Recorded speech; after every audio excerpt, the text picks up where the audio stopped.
নমস্কার, কেমন আছেন সবাই? ভিলেজ লাইফের নতুন পর্বে সবাইকে স্বাগত। আজ বৃহস্পতিবার, তাল নবমী, তাই তাল গাছের তলায় তাল কুড়োতে যাচ্ছি। বাজারে আজকে তাল পেলাম না, তাল নবমী বলে সবাই নেবে। পাশের বাড়ি দাদুদের তাল গাছ আছে, এই পুকুরের পাড়েতেই তাল গাছটা। চলে এসেছি। ওই দেখুন তাল গাছ, গাছে অনেক তাল আছে, কিন্তু তলাতে খুঁজে একটা তালও পেলাম না। কী করা যাবে, গাছে তো আর উঠতে পারবো না।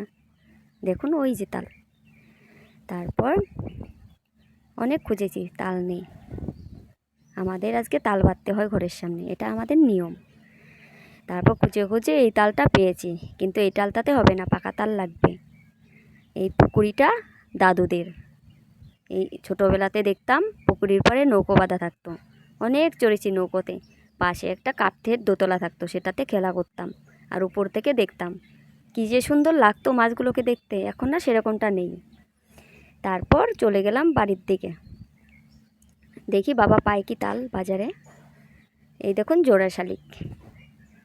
আর এই মন্দিরটা দাদুদের বিপদনাশিনী মন্দির, মহালয়ের দিনকে পুজো হবে, সেটাও আপনাদের সাথে শেয়ার করব। তারপরেই পিসিমণি বলছে আমাকে ভিডিও কর।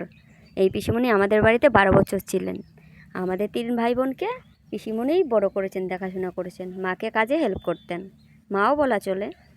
সামনে দেখুন বাজার বার, সবজি কেনা বেচা হচ্ছে। এগুলো শহরে সবজি যাবে। এটা মাছ বাজার, ঠিক আমাদের বাড়ির সামনেরটাই।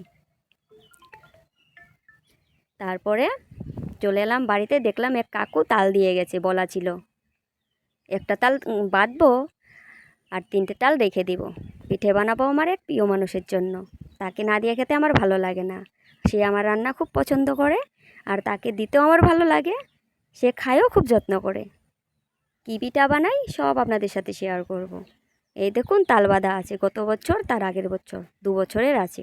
এবার বাবা ছাদ করে বাঁধবে একটু পরে। তো শুভ তাল নবমী, সবাই ততক্ষণ ভালো থাকবেন। কথা হবে আবার এক নতুন ভিডিওতে। টাটা।